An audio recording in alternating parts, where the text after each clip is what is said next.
Good evening and welcome to yet another episode of The Big Picture here on Uncensored.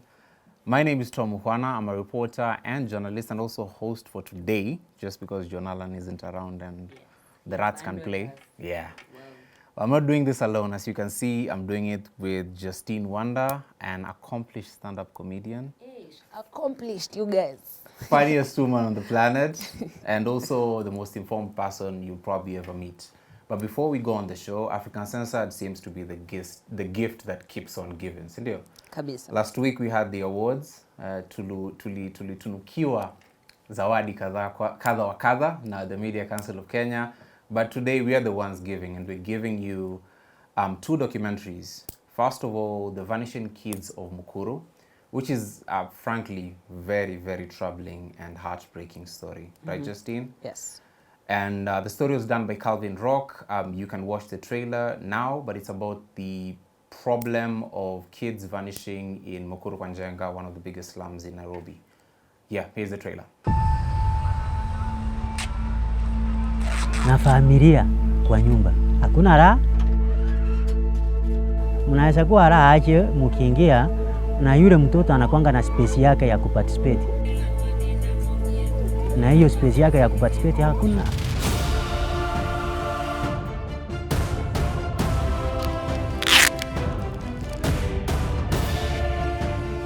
Chantal ndio aliweza kupotea na alipotelewa tu hapa kwa hii mlango akicheza hapa na mwanzake. Aliitwa na mama. Good Samaritan hapa ameniambia kuja tuende nikupaie yako. Waachie hiyo. Mtoto anasakata. Lakini hiyo masaa ya saa 11, saa 12 kuangalia watoto wengine wanarudi, yeye hakuonekana. You have punishments for the offense of trafficking that prescribe a jail term.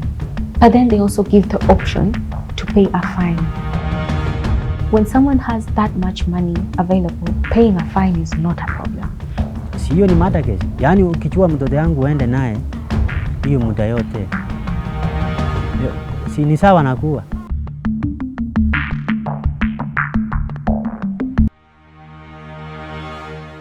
That's the first gift. The second one is a documentary that was filmed by award-winning journalist and also African Censored reporter Cynthia Gishiri. It's called App Trapped. It's a story about the predatory digital lending apps that we know of here in Kenya. You know them. I don't want to get into trouble with the courts here. But it's how these apps sadly are cashing in on predatory apps. They're cashing in on the money problems that a lot of Kenyans have. And you might have borrowed a loan. I know I have in the past. When you're on the wall, when you're against the wall, and So hard. yeah. And you'll take money at whatever interest, right? Yeah. I'm trying not to say anything because I may need to borrow a loan after this. Hopefully not, but here's a trailer for App Trapped by Cynthia Gishiri. Back then, lending was very strict. With time, we have seen access to credit made easy. Professor is the way to go, guys. Zenka Loan App. Technology has brought us money close to us. Juu ni easy to access, haihitaji guarantor. Zile terms zinakuja ni pages mingi. Utascroll tu mbio mbio, uklik agree and continue. Unapewa wiki 2 ya kurudisha au kuongezi muda. After 5 second message nyingine, after 10 minutes zilikuwa zinafanya mtu anakuwa uncomfortable. Sasa hiyo unapigiwa hata unaweza receive. Nataka nikuweke mahali hata uwezi chukua simu ina hangi ilipuke. Sasa umejua ukiwa na mtandio wakati ule walikuona umejivaa tu kawaida, ukiwa na mtandio huwezi jua ni wewe.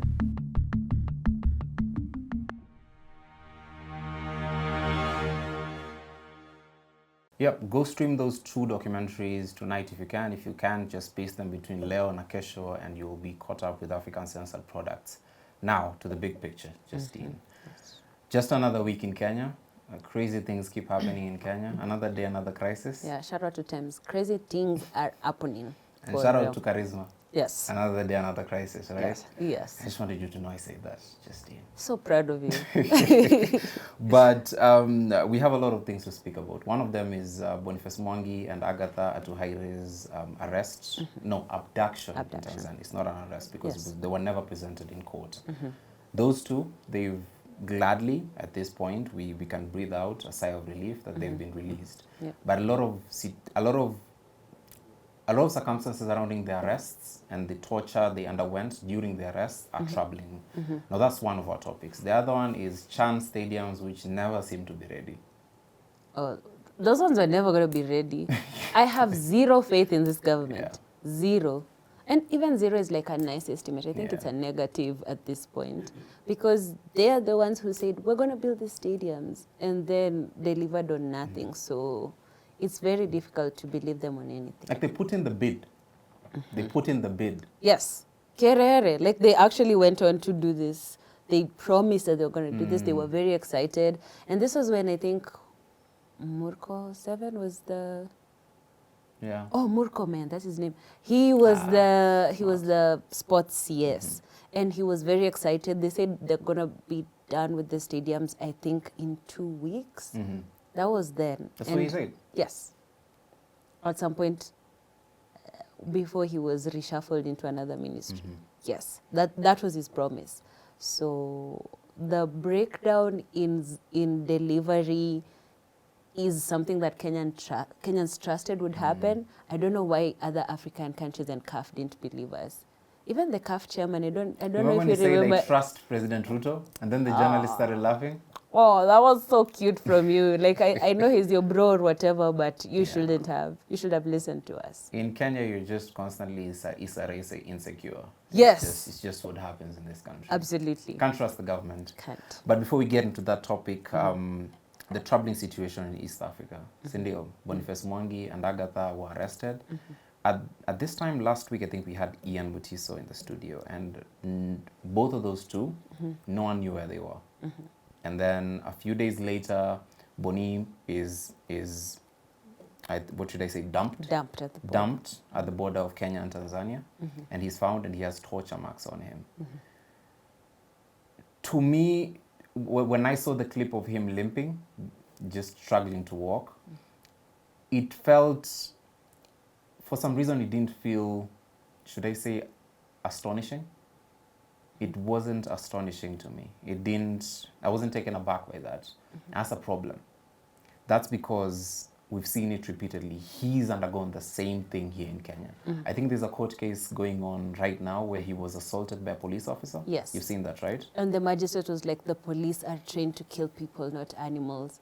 Like a magistrate making a joke like that and people in court laughing almost passively at the possible torture and death of not just Boni but themselves. It's very jarring.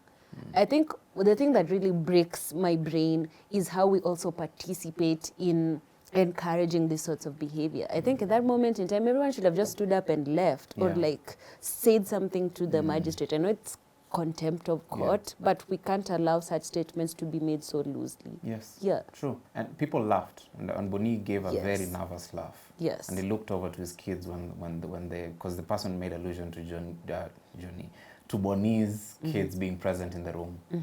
And in his statements, he said, you need to go home. I think he said something in the effect of, you need to go home to your family. Kenya isn't, to paraphrase, worth dying for.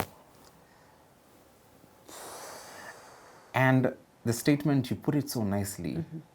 He didn't say animals. These police officers aren't trained to kill dogs. Dogs, yes. They're trained to kill humans. And a magistrate saying that it just reminds me of some of the exceptionalism that we see a lot of politicians having. Hii tabia ya, it's not me, it's you guys. You guys are the ones going through it. So it's your problem. So when he gets into his government-issued Prado, no police officer is going to come for him, but he does forget in that moment that when he walks out of that place, finally, and he's a civilian, his children, his children's children will still be Kenyans. Yes. And the same system that he's advocating for, that he's very much protecting right now, will come for his kids. Absolutely. It's the same thing that MPs have. I think one of the things that gets lost a lot in the conversation of abuse of human rights, torturing people, completely dismissing the humanity of every single Kenyan because of class, because of stature. It's that if it came for me and I'm a nobody, it will come for you because you're somebody who's threatening an even larger, more heinous system. It doesn't exclude, and these people become braver. When you give them an inch, they'll take a mile because they know you're not going to do anything. Yes. And there's this MP, I think it's the Juja MP, who was abducted and then he was dumped in Jacaranda. I think he was found today, if I'm not wrong. And there's a lot of people who are either in government or are MCAs or are in some kind of elective post. They were just freely posting on Twitter, oh, this person was arrested. I'm like, what kinds of arrests are the police doing? And the DCI was like, nah, we would never take anyone. And the DCI issued a statement on it? Yes, and I'm like, why are you saying it's not you guys? No one has even accused you. You know, like, you shouldn't be quick to jump to defense considering no one has accused you yet. That doesn't paint a really good picture on what the security situation is in the country, what it means to be safe with positions of authority, and just the general feeling of what are Kenyans supposed to do, or who are Kenyans supposed to trust. Even at this point, the national anthem says haki iwe ngao na mlinzi. I think those things have been banned. Like, we don't even know where the haki is, if the ngao still exists. That's the conversation, right? It's like utumishi wa abductions kwa wote. That's like all we have Everyone going gets on abducted. right now. You all get abducted. And the MP you're speaking about is George Koimburi, Juja MP, who was found in a coffee farm a day after he was abducted yesterday. And the description that was given was that he was found, he was held inside a Subaru.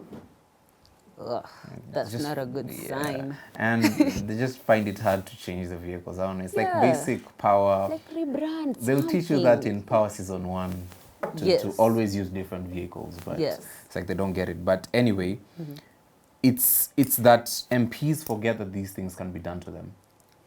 The same people that you're speaking of that go on Twitter to say that it was just an arrest. Just an arrest. It isn't. And if it's going to be an arrest, it has to follow the right procedure. I don't even know what the protocol of arrests is in this country. We saw it with the 4 filmmakers. They were just removed from their offices. They were forced to sign statements that they had not read. There was no lawyer present. So how are you supposed to trust the arrest procedure in this country if they can just do anything or whatever in the moment that they do it, and after you're supposed to fight for due process after the fact? It feels very backwards. It feels very dismissive of Kenyans' rights, and at its core, it's kind of it's a shattering of what people should understand their rights to be. It's like, no, you can just be arrested, or you can just get shot, or you can just be dumped in a coffee plantation, or we can just take your kids and there's nothing, we're going to just yank you off your own car. We've seen so many different variations of abuse of the law, and it's coming from people in authority. And there's so many things to be said about this, but honestly, how are we supposed to feel safe when the person who's renovating State House is busy telling us that, oh, we've disbanded the people who are abducting people?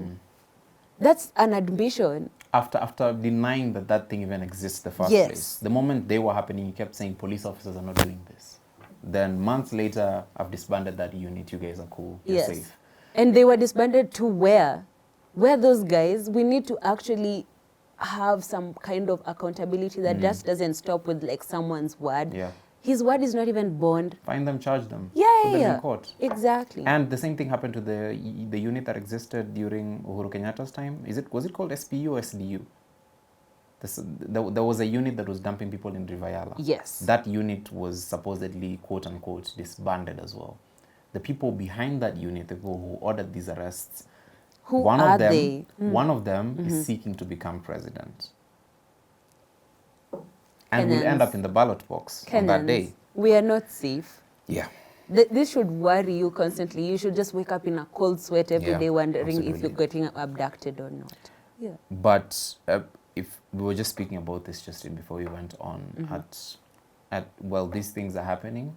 We were doing some research and we realized that there are a lot of similarities between what's happening in Kenya, what's happening in Tanzania, and what's happening in Uganda. Yes.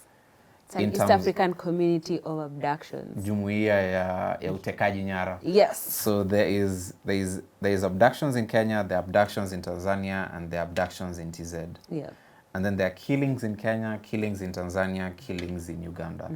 And then disrupting peaceful protests in Uganda, Tanzania, and Kenya is the same process. And also weaponizing the system and parliaments and constitutions against the same people who it's meant to protect. Yes. So could you break that down for us, the similarities between Jumuiya and Mwangi? I think our triangle of sadness so far is, I'll give an example of Uganda has the NGO law, where NGOs kind of have to be registered by the government itself. So every single detail about how the NGO operates is controlled by the government. Yes.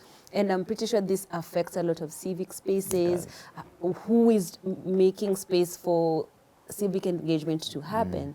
And then in Kenya, we have the County Civic Education Bill that is at the committee stage currently. And this particular bill is very focused on registering civil society groups, NGOs, all these different entities that help Kenyans have the difficult conversations where we've seen instances of complete dismissal, I'll say, especially with public participation on a lot of these bills. There's the technical committee on femicide and gender-based violence that's currently ongoing. So there's a public participation that's happening in different counties. What happened last week, this was documented by XYZ. I think in Turkana, if I'm not wrong. XYZ, the satirical show? Yes, the satirical show. Shout out to XYZ. So they were in Turkana, I think, with Forum Civ and a bunch of other civil society groups. And what ended up happening was this. First of all, they came late. The entire public participation process started really late. They took a lot of time doing intros. Bro, there's a name tag there. Who even needs to know where you come from? And you have to remember, all these people were appointed by that person renovating State House again. So if you are appointed into something this sensitive, this technical, why are you spending so much time on your intros? And then they spent a lot of time on other formalities and like meeting readings and, you know, like the things, the bureaucracy of it all, where by the time it boils down to the actual issues that a lot of... 3 hours in. Yes, 3 hours are already gone. So they had, I think, an hour left for the actual discussion. And people were very interested in giving their takes of why femicide is a problem in their communities, why communities are in crisis. And it just so happens that a lot of people in Turkana do not speak Kiswahili. There was no translator. That was not taken into account before? Not at all. So it's like you're spending so much time trying to articulate very impactful issues. But there was a lady there, I'm forgetting her name, I'm so sorry. She stood up and helped translate for both the people and the people in the committee. And the people in the committee who were supposed to help with this public participation process, when the constituents were sharing, a lot of them were on their phones. The entire time, the entire hour. And they kept telling them, we don't have time for this. It was very dismissive. So imagine if this is the kind of public participation on sensitive issues such as femicide and GBV. It should be a bipartisan issue. It should be very non-political. Yes, it should be very non-political. So the structure of public participation in this country is a sham. Because then you can mirror that with what Bunge la Mayut were doing a couple of weeks ago. During the Constitution Amendment? Yes, the Constitution. CDF and the Senate Fund? Yes. The same so thing. They went to a couple of different places around the county, around Nairobi County, to see what the public participation was like. Some places were closed. Some places, it was like there was a cop there trying to see who they can abduct, allegedly. Like it just felt very tense and very unsafe. And the places where they were able to actually help people contribute, they had to do it in a hurry because it didn't feel safe. So when it comes to civic engagement and public participation, if that's the feeling on very pertinent issues, how are we supposed to move forward as a country? How is the voice of the people being centered in these rooms, these discussions, where they're completely invisible, removed, but they're also the first ones affected? They should be involved 100%. And Yes. I'm just looking at the laws surrounding public participation according to the Constitution. It says here that it's meant to create awareness, placing adverts in mainstream media. To be fair, they did that. Yes. The follow-up is where the problem is. Involvement. Identify the key stakeholders or interested groups, including those directly affected and those that can offer solutions. Those, to quote some who are online, say that the inputs are not taken into account. Then contacting the public, communicate to the stakeholders through writing and inviting them for meetings and requesting submissions of documents and memoranda. They do that because it's very automated. Yes. They have interns for that. And meetings, to hold meetings to get views, including field visits. That's where the problem is. Exactly. And that's the most crucial part. And the thing that I'll even add to like the public participation process, I'll give an instance of how the finance bill is, by the way, send your online submissions for the finance bill 2025 by close of day tomorrow. By 5 p.m. you should have sent your submissions. The thing that really threw me off is the bill is stated exactly as is. There's no interpretation. There's no one to help people walk through the legalese. Because those bills are written like... They are such a hard thing to crack. Yeah. Very hard to understand. A lot of us don't have like some kind of mind dictionary. Like you're reading something and you're like, okay, if this is the bill and it says delete paragraph something of this you have to find that act of this 470. Yeah. Okay. You have to find that act, download it, and then go to that paragraph that is being deleted. They've not even attached like a clickable link where when it says this is the amendment that's being done, you click the amendment, it's highlighted the part that's being amended. This is something so easy. And if we're pushing for bills that are crafting what the future of this nation is looking like, why are the people who it's directly affecting not able to even interpret the bill? The document. And right now, they actually did like a really good thing where you can scan to do your public submission online, but if the language is still a barrier, it's like we hate you people and we're sorry. And you see, in a working country, instead of the government spokesperson defending the movement of the public seal within government, he should be breaking these things down for people. Yes. He should be the one doing that. Oh, the government spokesperson is supposed to do that. He doesn't even know where the public seal is supposed to be. He's gallivanting, making sunscreen jokes. And I'm like, no, that's our job. Like, we're the ones who are supposed to be trolling. Wow. No, it's true. He was making a lot of jokes about how he was trying to counter the banter that people have online. Yeah. And I'm like, no, we're in crisis. Yeah, facts, We're in crisis because the public seal has been moved from the office of the Attorney General, that's where it's constitutionally mandated, and it's been moved to somewhere that's it's not supposed to be. It went to the Office of Public Service. Yes. And in collaboration with the end of... And I'm like, why is the president holding the public seal? Yes, yes. In a proper... This is as close to treasonous as possible. And you remember that the seal, for those who don't know what the seal is, it's the big device that you see upon swearing in being used to stamp the document before those instruments of power handed over to the next president. Yes. That seal is used to use the same word, seal a lot of government pronouncements and deals. And also just to authenticate a lot of government documents so that you know it's real. Yes. Just like a stamp in offices, right? Yes. It's a very important stamp. Yeah. And if that stamp can just be, moved around. It can go on tour from one office to another. What's to say it's not being used doing illegally? A tour like BN. Yeah. The stamp should not be on... Exactly. Shouldn't be on a world tour. Yeah. Exactly. But Justine, to go back to the point about East Africa. Yes. I really, really love it if everyone who's watching, if they're going to take one thing out of this episode, be that Kenya isn't that different from Uganda and Tanzania. Yeah. We are one, but in the wrong way. Exactly. Yeah. We like to think that Kenya is freer.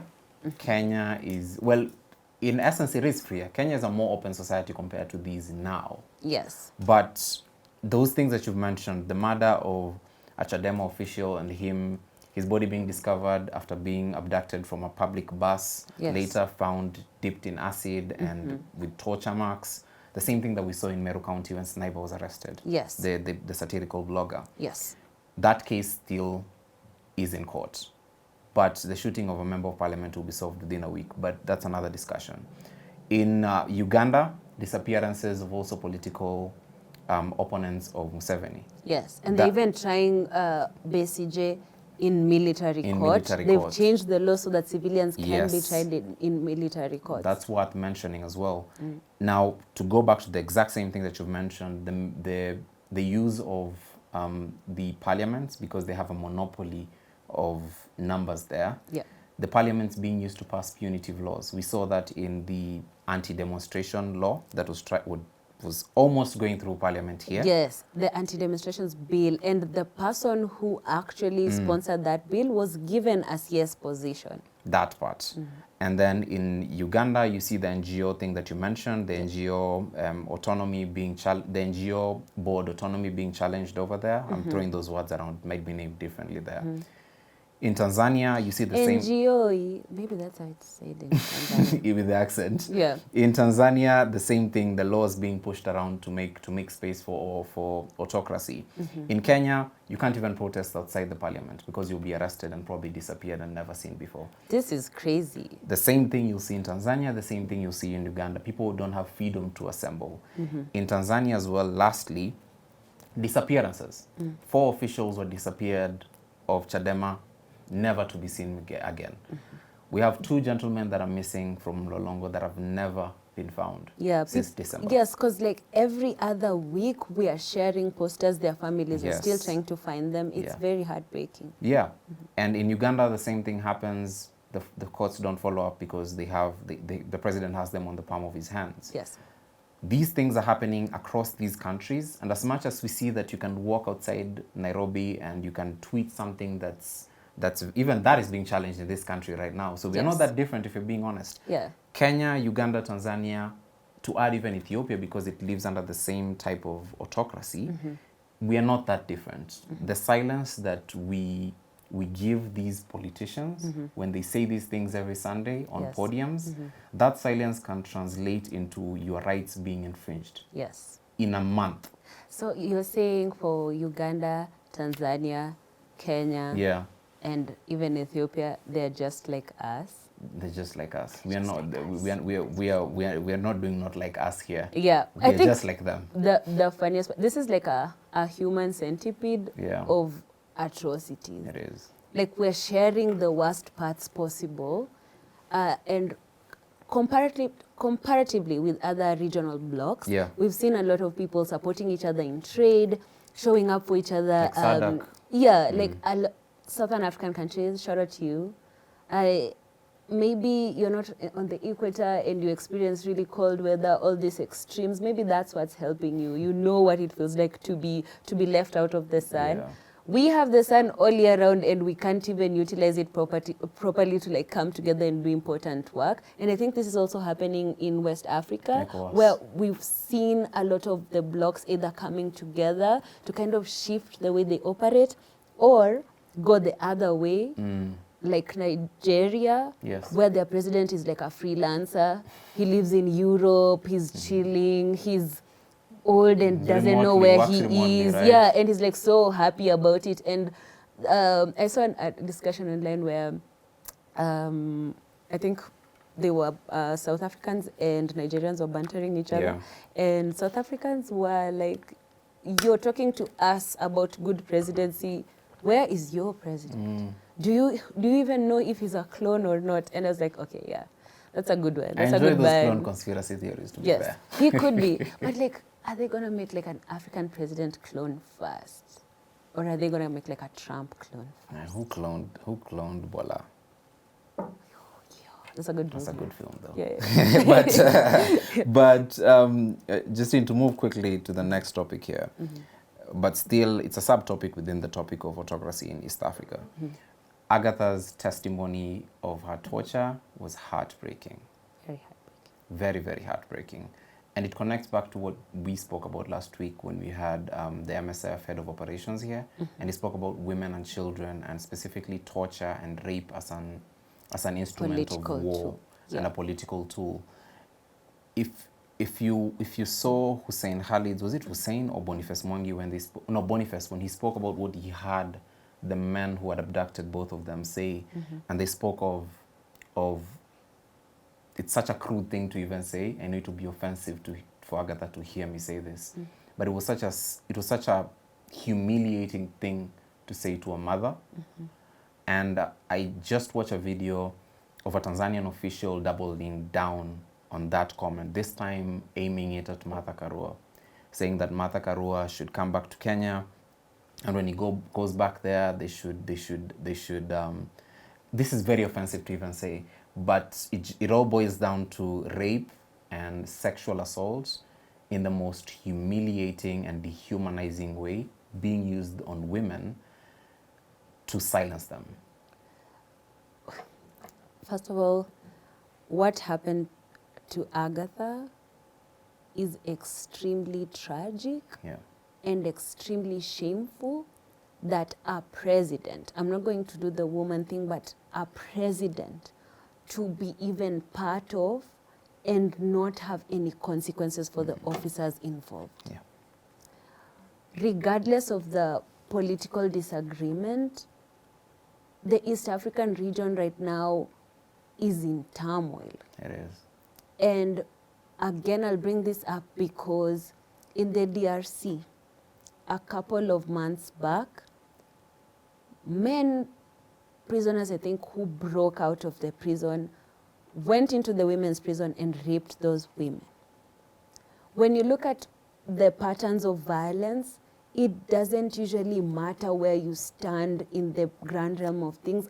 A lot of women are already vulnerable by virtue of being women, because the systems around us are not, the first instinct is not to protect. Yeah. It's like I can do anything because a lot of these women either are in very vulnerable positions, they cannot fight back, and that power is wielded against them again and again and again, politically, in social situations, and it gets to a point where if the president of a country can stand by when something so heinous happens, and we sit in committees where we're like, we want to protect women and girls, we want to protect children. Task forces. Who is going to trust you with that mandate? Yeah. Because you've shown in moments where there's need for this to happen, to hold the line for the protection of citizens, whether it's your own citizens or the citizens from outside, you're not doing it. Yes. So how are we supposed to move from one point to another? And it boils into a breakdown in law, and also just human rights, basic human decency and rights, where you're actually supposed to be protected, not by virtue of being a man or a woman, but because you're a human being. And rape as a political tool is not just used against women only. It's also used on men. Because if you're like, oh, this is okay to happen to this person because they're a woman and they were too forward and they were, what makes you think it's not going to happen to you? Yeah. And Bruce is a good example of sexual violence being used against men. And there's so many other people whose stories probably won't even make the news. Yes. But these people have experienced the brunt of power being yielded in the wrong way. Yeah. So for President Suluhu's government to be very callous in this way, it speaks to a larger problem we have, considering that goes to Aka, what's his name? The Prime Cabinet Secretary. Yes, like that person doesn't even have like a real job. Yeah, he doesn't have a real job, and he got on TV and said, oh, we're not going to do anything about this. Actually, we're congratulating Tanzania's president for teaching these activists a lesson. Such a humiliating thing. That is very, you cannot have a foreign policy that is built on your own personal prejudices. And political affiliations as well, Yes, and your you political have to opinions. hold the line for your citizens, whether you agree with them or not. Yeah. We are not your kids.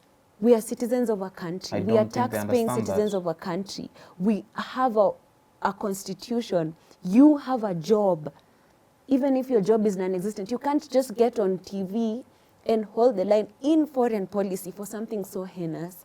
Because if it happens to one person and you're okay, it will happen to you the next. too. It will happen to you too. And to you too. Yeah, because if any Kenyan, and I'm not talking about activists, if any Kenyan were to walk into Tanzania and they don't toe the line, and they are either abducted or raped or disappeared, you are saying that's okay.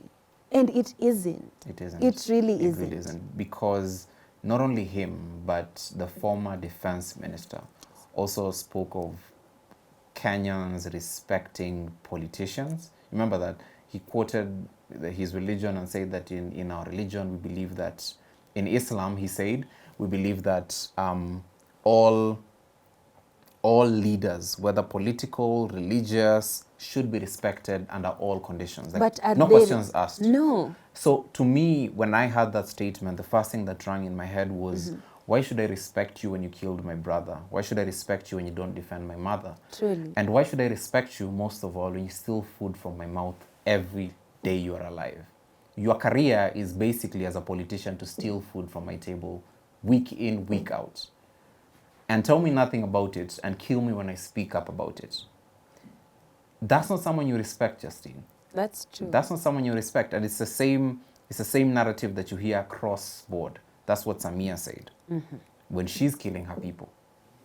That's to say also, it's also very important to mention that this is the same politician who allegedly protected and is jailing a man whose life was almost ended by the state, allegedly, in Tanzania, Tundu Lissu.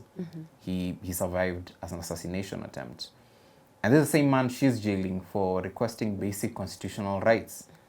Free elections, fair elections, and everyone to be allowed to speak up and stand for elections. Yes. And for ministers and people who will brief for this government to get on podiums and defend these actions and defend autocracy in another country against people just because they don't like them. Like is a very good word, because that's exactly what it is. Because Boniface Mwangi doesn't pose a threat to the life of Musalia Mudavadi. He really doesn't. He doesn't. He's a normal citizen. If anything, Musalia Mudavadi holds a lot more power than Boniface Mwangi. Absolutely. So for him to defend the possible disappearance and murder and jailing of Boniface Mwangi for trumped up charges in a different country when he's foreign minister is very troubling. But we live in Kenya and it's 2025. No, we'll just have to, we can't, regardless of what it looks like right now, we have to keep holding the line for the right thing. We need to. It's the only way. Yeah. It doesn't matter our personal feelings, our personal emotions. Yeah. Regardless of whatever is happening, the bleakness around it. Yes. We have to hold the line for the right thing. Because when time comes, you don't want to be the person who's like, oh, I was on the wrong side of history, but now I've jumped ship. Like, you can't do that. Or I wish I spoke up. Yes. Don't wish. Do it. Do it right now. Do it now. Now is your chance. Speaking of holding the line, we have an opportunity to speak up against this bill, the Finance Bill 2025. Justine, you've done a lot more research than I have on this, right? Yeah. Deadline is tomorrow. We have, what, less than 24 hours? Because it ends at 5 p.m. tomorrow? The countdown is on.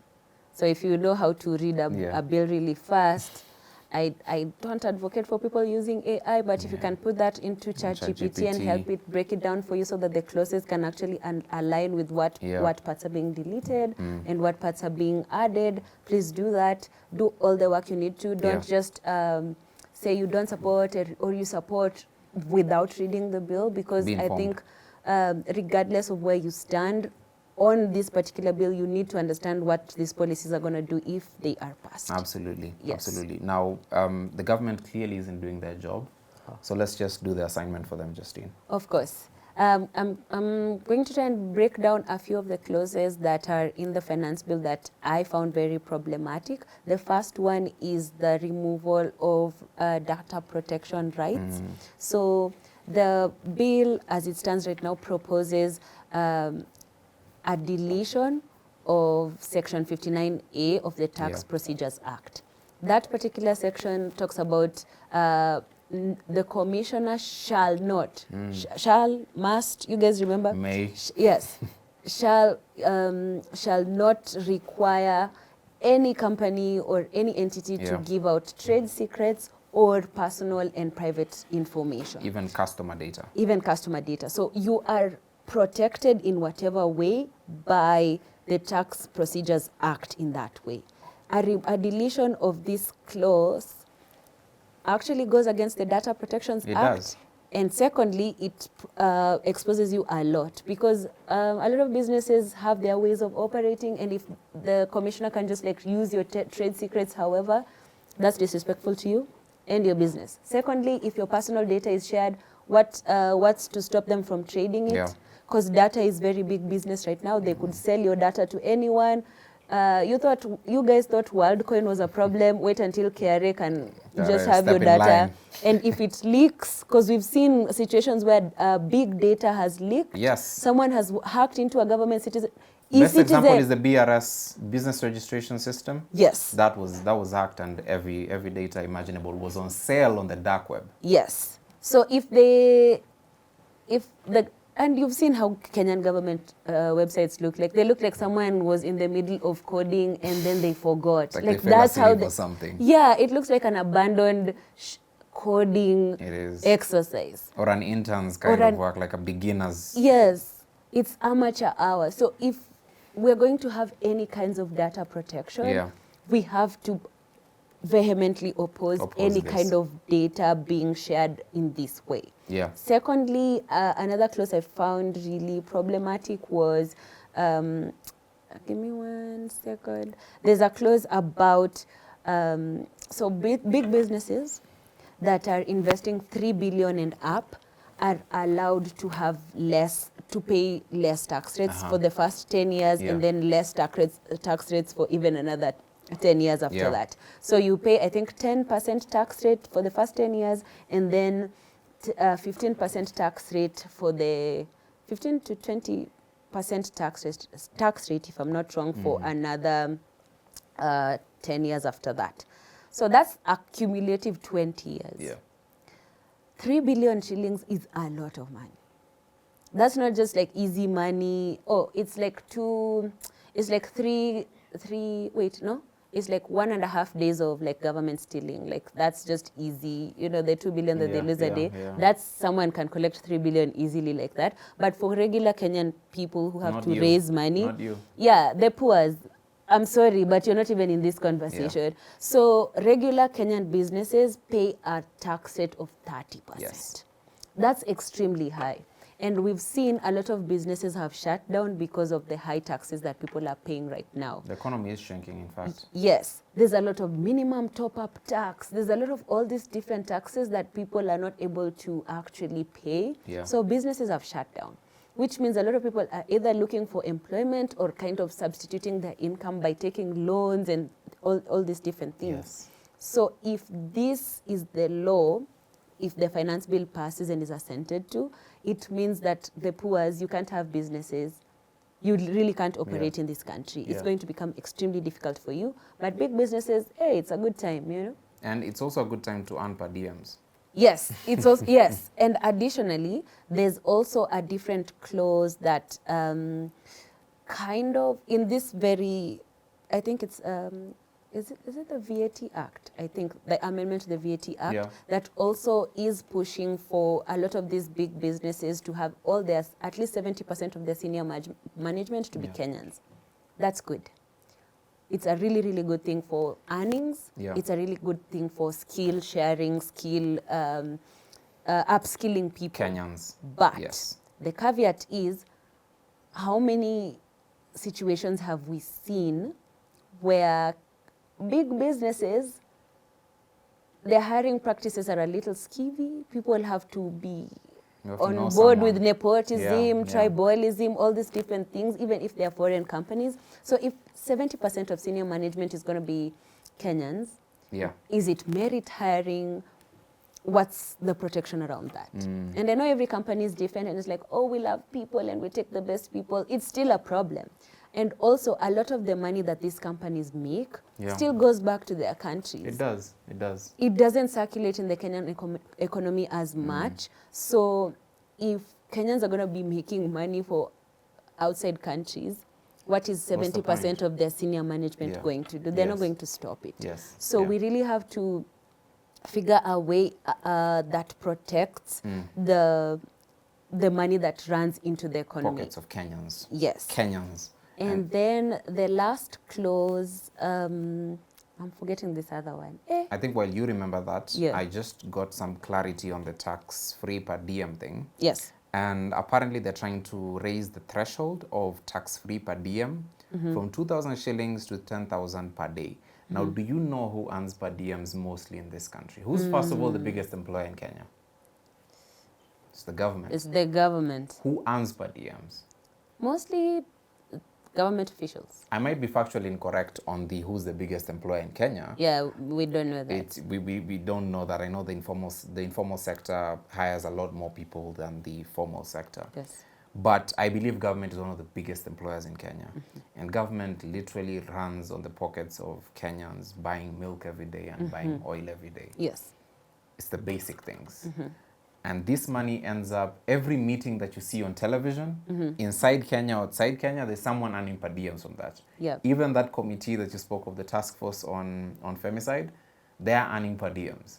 Now, if you increase the limit from 2,000 to 10,000 per day, most of the people who are going to earn from this are going to be politicians or people in government, which you can't say is a good thing.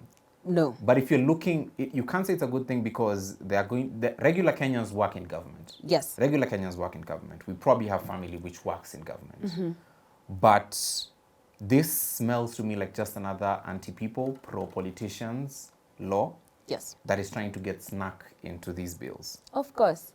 Of course, they're always going to try and make money off of us. It's their whole it's the whole scheme. JD. Yeah.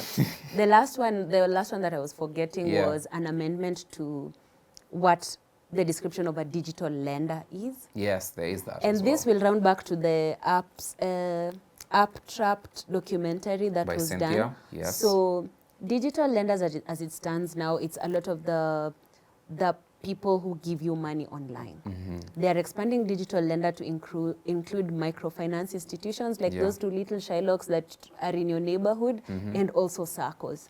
If you look at a lot of the Shylocks and a lot of the SACCOs, they actually serve, for lack of a better word, the poors, the us. Because a lot of formal financial institutions do not serve regular people. When it comes to handing them money, you have to present documents, read your rights, come with a cop who will probably abduct you at the end of the day. Like, there's so many procedures before they give you money. But when it comes to digital lenders and like microfinance institutions, the hurdles are less.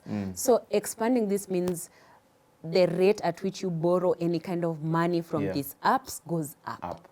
It's too much for a lot of poor people, because if you consider the rate at which you're going to be paying back, it's also going to be higher. So if they increase that, it means you get less credit, because a lot of the money you'll be getting will be going back into paying the loan that you just took. And right now, a lot of Kenyans are not taking money so that they can build things. A lot of people are taking money for survival. They're taking money so they can pay fees, so they can buy food, so they can pay rent, so they can do shopping. It's a very difficult situation that a lot of Kenyans are in. So adding more taxes or like expanding what a digital lender is so that they can pay more, so that to the people who they are lending is going to hurt so many families. It is. And this is going to trap more people in debt. It's going to become very difficult for people to get out of debt in the future. Because everything goes up. Yes.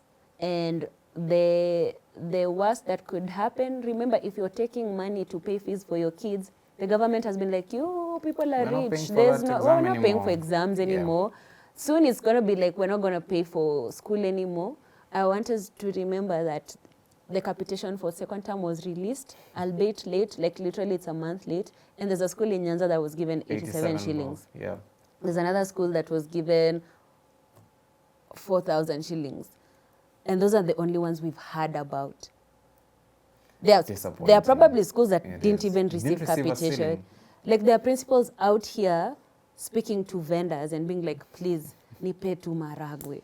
I will return the money as soon as I can. And that's between now and never. It's a very dire situation for a lot of schools, and this affects learning. The school lunch program is being defunded.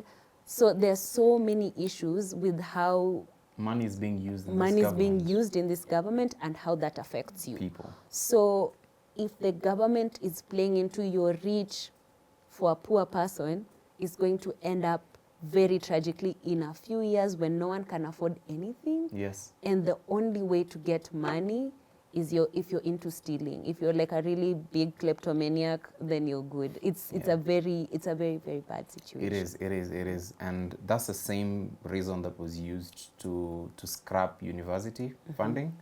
Yes. And introduce the university funding model, the new funding model. Yes. I remember the same thing that is being said right now, because to quote the current Treasury CS, he said if you're paying $1 million per term for your child to go to school, 5,000 is nothing to you. Because you have to remember, and ironically, it's not about the $1 million shillings. They've defunded public schools. Yes. The reason private schools are thriving is because public schools have like one teacher per 100 children. Yes. What kind of magical teacher is that? They're going to be tired, and they're not going to impact the child's life in any. And now it's much better to move your child to the international system than it is to keep them in the Kenyan school learning how Kenyan learners are supposed to learn. Yeah, because like CBC doesn't even have like a curriculum for the rest of the grades. They're like, oh, even us, we don't know. And I'm like, no, you're the curriculum setters. You gambling. Can't. Yeah, you're gambling with future. Yeah. It's gambling with kids' future. It's really troubling. But Justine, we've spent enough time speaking about this. Yeah. It'll be very remiss of us if we don't speak about the documentary that was released, Vanishing Kids of Mukuru. It's just the basic way of doing business for any government. Protect people. They're failing in all avenues. Yes. If it's protecting regular Kenyans, an MP was literally abducted and found tortured in a coffee farm. Yes. If it's about people being killed, we've seen people being murdered by allegedly unknown people. And the case of, where did that murder happen? Was it in Nakuru, where the activist was murdered? I think you remember Nakuru. That case? Yes. It was in Nakuru? Yes. The activist was murdered and it was in Molo. Yes, I'm just getting some clarification here. Yeah. Yes, it was in Molo where the activist was murdered, and nothing was done about it. Yes. Nothing. Do you feel safe walking? Because I don't feel safe. I feel as if every day on the news there's something crazy happening in Kenya and somebody's dead. Every single day. You're either killed by a police officer or you're killed by people, and no one will give a hoot about what happened to you. Yes. A foreigner was knocked down on Gong Road by the president's motorcade. Yes. That case, people moved on. It's like that thing didn't even happen in this country. And that's one of the problems that I have with Kenya. Perhaps it's something to do with our psyche. We tend to move on a bit too much. I think a lot of people are not moving on. I think a lot of people are. There's a defining term of this particular way in which people operate. It's called collective helplessness. Collective helplessness. Where so many things are happening that are so tragic that you feel like you cannot control any of the situations in which you're in or any of the things you've seen. Yeah. And then after some time, you just feel like this is how things are. Yeah. And you don't move on essentially, but you find a way to forget so that you don't go crazy. Yes. And collective helplessness is very useless in situations where a lot of us have to fight back. The reason the human rights issue, like what Bonnie and Agather face, and a pedestrian getting knocked down by the presidential motorcade, or an MP giving poisonous sugar via the NGCDF to a lot of to 30 schools. Like all these different situations are all tied together. There's a carelessness, there's a recklessness in which the government is operating at. There's no consequences, and Kenyans feel like they don't know what to do. Because whenever you speak up, you're either abducted, you get shot, you get disappeared. and then your family becomes like, okay, we don't want that to happen to you. But we can only stay silent for so long. A lot of us can just be like, shh, wanatukujia. That can't be our response. The more we speak up, the more we understand that these issues is not normal. You shouldn't be living in fright every single day. You should be free. You should have a kind of life where you feel protected and safe. I mean, Justine, look, I'm writing down the names of people who are murdered or cases of murders in Kenya over the past year.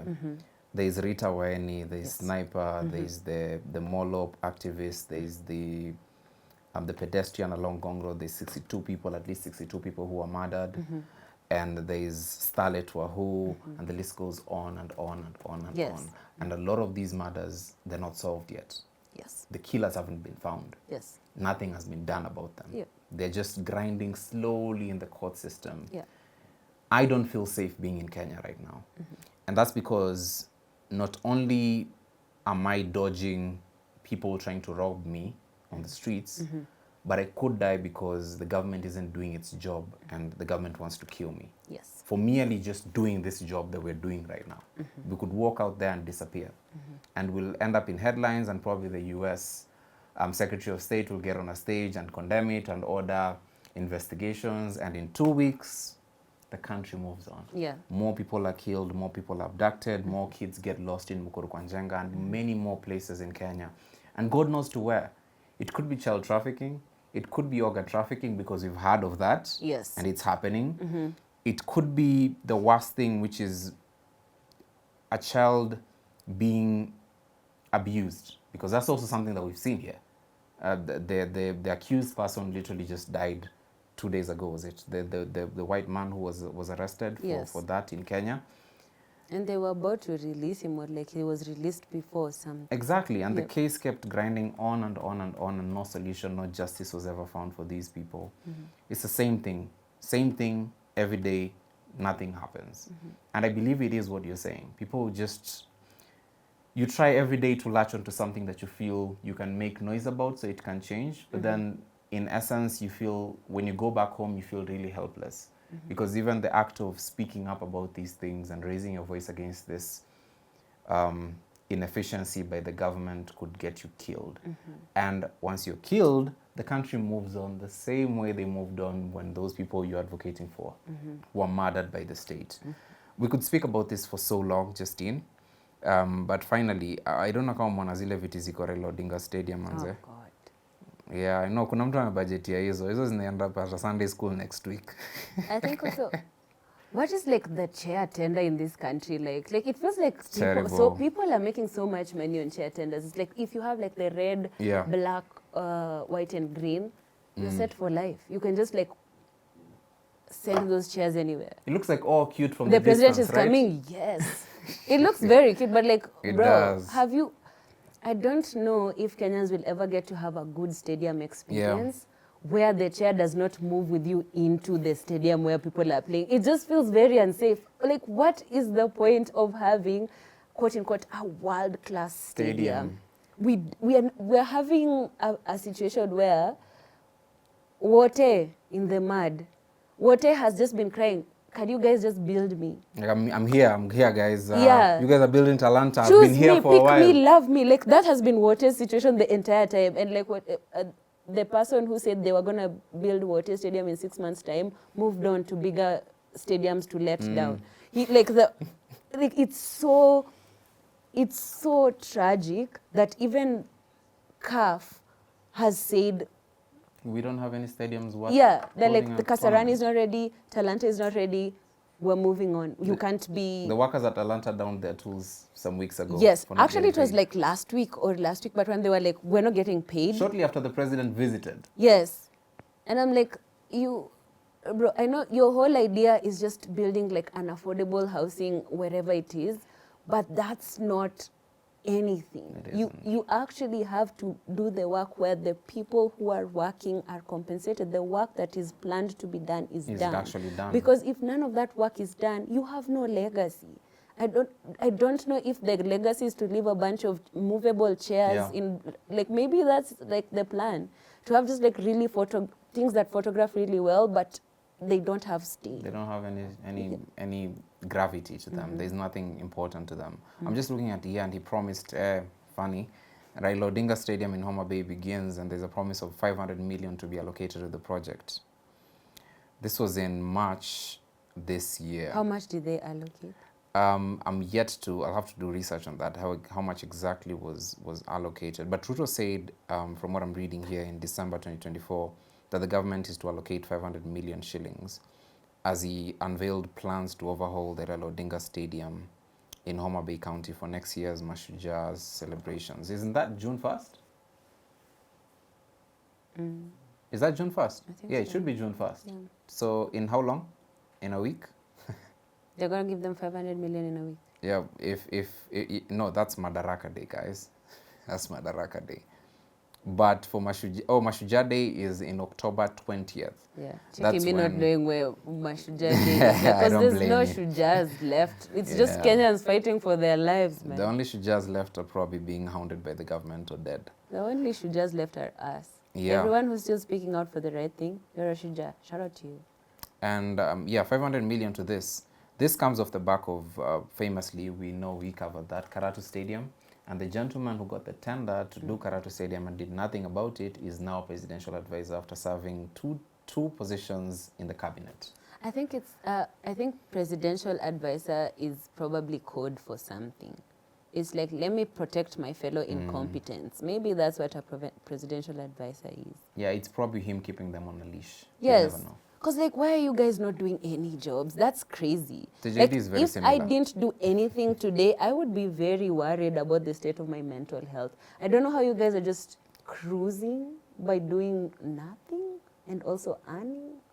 Oh, that's what theft is. Yeah, they tweet. They tweet, though. They tweet. Two advisors are very active on Twitter, to be honest. Oh, they tweet. Yeah. Nice. They use that to 100,000 for airtime really well. I tweet too, but I'm not getting paid for my tweets. That's so crazy. And you actually tweet things of substance. Yes. This hurts me. Maybe if I start tweeting stupid shit, like, I'll actually get... Maybe you'll get an advisor position. Yeah. But that should be it, Justine. We've run out of time. We actually over time, maybe 3 minutes here. Yeah. Do you have anything else you want to close with? I think my thing would be, again, I'll just tell Kenyans out there, stand for the right thing. And one of the things I wrote down when we were having the conversation in the beginning is, we cannot be a country that's, or we can't be a series of neighboring countries that are just atrocity per country sharing. We can't be those people. We have to ask the questions of what we want our countries to look like. And there's nothing wrong with that. It can be very difficult, even kama hatuelewani kwa Kiswahili. Like, it could be very difficult. I don't know why I did that. That's very kind of sus. But I'm very curious to know what the dream Tanzania looks like for Tanzanians there, or if they've gotten to that destination and us tunawaribia starehe. And I would like to know what Ugandans want their country to look like, or if that's it. Are Kenyans satisfied with where we are at? I don't think so. And it's good to dream. It's good to dream of a country where your rights are respected, but also not advocating for someone else to be tortured just because you don't like them. Yeah. If they have to be arrested and arraigned, like, that's the proper procedure. That's maybe the thing you should wish for them, but not for them to be harmed, for you to feel, yeah, we're doing a good job. Like, that's not the dream we should have for ourselves. We should we should care about people. We should care about each other, even if we don't like each other. Yeah. That's the thing we should go with. Regardless of the circumstances, we should try and do the right thing by each other again and again and again, because that's how you build a functioning country and hopefully a functioning economy. Yeah. You touched on something that I really wanted to touch on. I know that a lot of people in Kenya, Tanzania, and Uganda, most of them right now, if you're being honest, are afraid of speaking up. You are afraid of speaking up. I know, Justine, you're brave, you speak your mind, but every day you step in a taxi, you've mentioned it a number of times, you're scared that something is going to happen to you. So I don't blame you for being silent. I'd want to say that. I don't blame you for being silent. But I think to give up and to capitulate and to sort of surrender is to not dream. Yes. It's the easy thing to do. But speaking up is to dream. Speaking up is wishing a better future for yourself, where you can speak up about somebody that's stealing your money that you earned through your hard sweat. That's dreaming. That's dreaming to me. Yes. That's if doing your job like I do as a journalist to tell the stories that matter, if it's doing your job as a teacher to teach students and make noise about capitation that has been in the offing for months, if your job is to stand up for people in the courts, do it pro bono, like all the lawyers that we've had here, represent people who stand up for something. If your job is to it's almost like what Martin Luther King said, if you're a street sweeper, sweep that street so clean that somebody comes and asks who swept this street. Do your job and do more and speak up for your country. Yeah. Dream. Just dream. I mean, we live in a country which dares to kill you for speaking up. But what happened to Agatha should never happen to anyone. What happened to Boni shouldn't happen to anyone. The things that Agatha's kids are going to watch on TV about their mom, it's very humiliating. As much as we see it as brave, it's dehumanizing. Speak up about the things that matter to you and just dare to dream. Because you'll die if you don't. Yeah.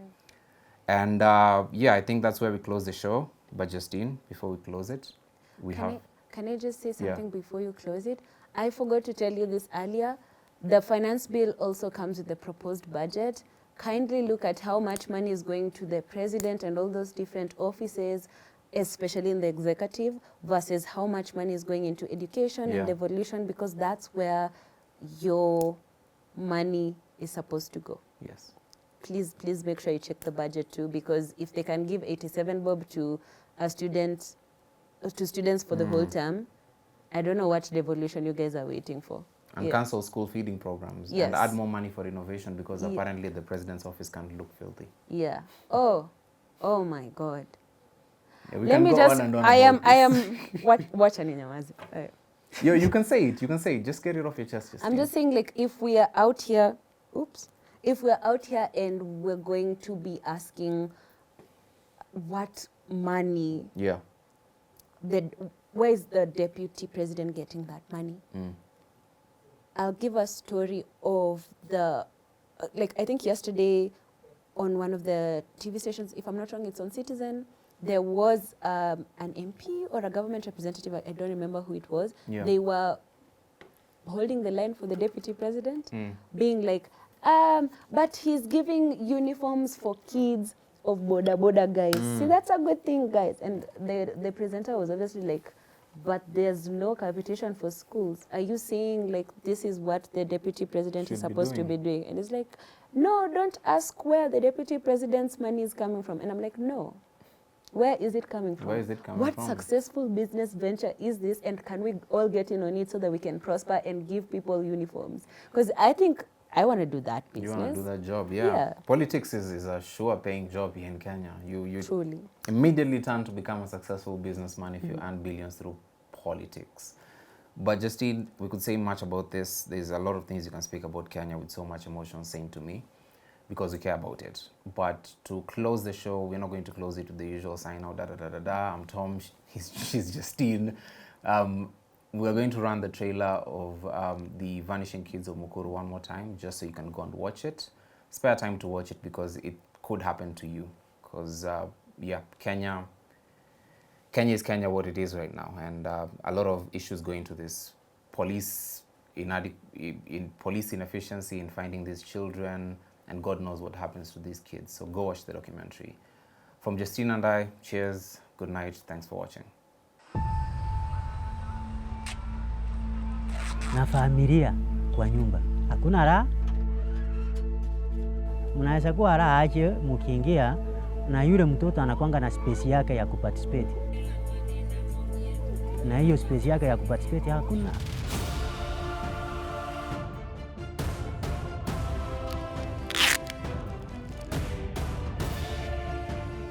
Chantal ndio aliweza kupotea na alipotalilia tu hapa kwa hii mlango akicheza hapa na mwenzake. Aliitwa na mama good Samaritan hapa ameniambia kuja tuende nikubaie yako, waachie hiyo. Mtoto anachakata. Lakini hiyo masaa ya saa 11, saa 12 kuangalia watoto wengine wanarudi, yeye hakuonekana. You have punishments for the offense of trafficking that prescribe a jail term. But then they also give the option to pay a fine. When someone has that much money available, paying a fine is not a problem. Siyo ni mada kesi. Yaani ukichua mtoto yangu uende naye hiyo muda yote. Si ni sawa na kuwa.